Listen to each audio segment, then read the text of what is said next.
and today I'm going to do the coffee tag. This tag was created by Bangity Bangs, and I will leave all the links in the description box below. I wasn't tagged to do this, but I decided I would do it anyway because I love me some coffee.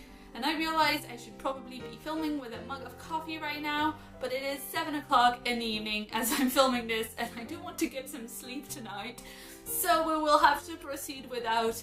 I'm very sorry. Question 1 is Black Coffee, a series that is tough to get into but has hardcore fans. A Song of Ice and Fire by George R.R. Martin. What I really love about the series is that because it's not finished at the moment, you get all the speculation and all the theories and all the discussions about what character is going to live or die.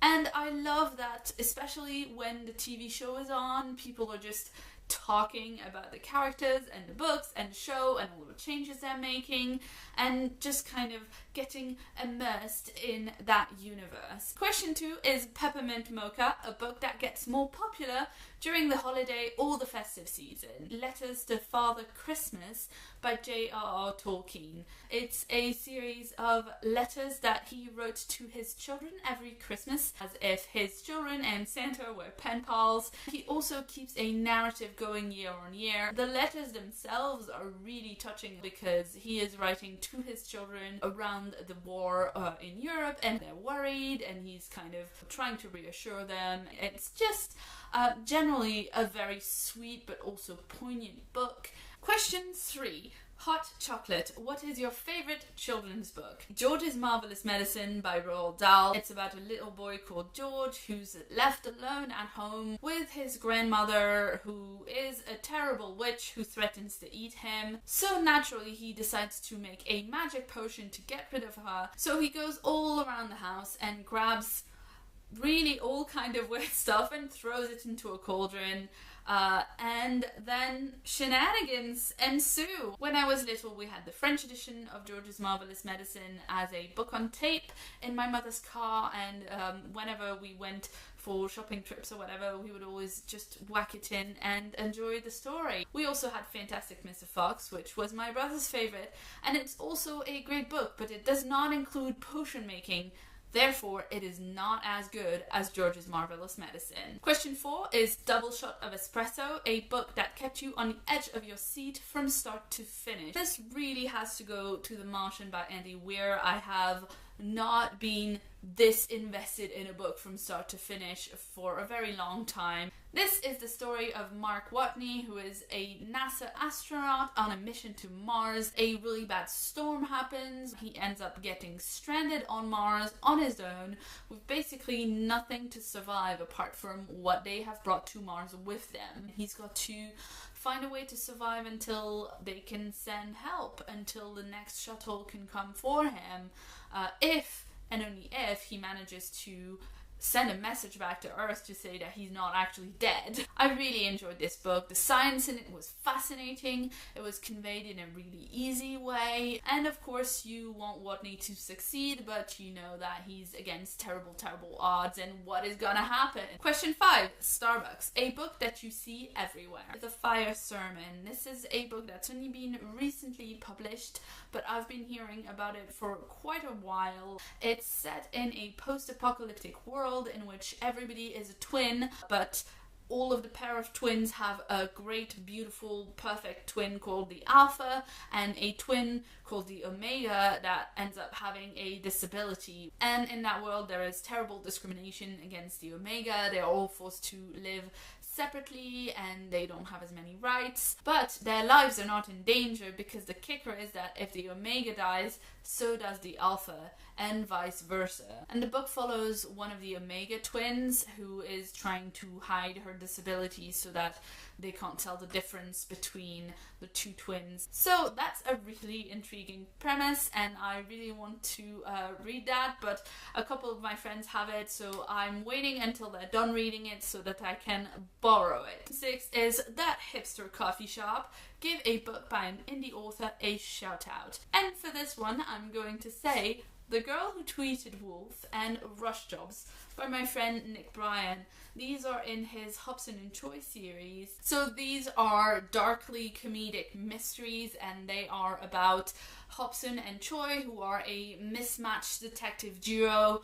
Hobson is a fairly traditional PI guy, and he takes on Angelina Choi, who is a work experience student, and you know, she didn't want to do anything too boring, and he thought that he could use someone who was down with the Twitter and the internet. And the problem is he gets her to set up the Twitter account for the company, and she promises that he will solve a mystery for free or fight a wolf, and then it goes viral and a lot of shenanigans ensue. It's very funny, but it's also got a lot of depth to it, and I really enjoyed those books. Question 7. Whoops, accidental decaf!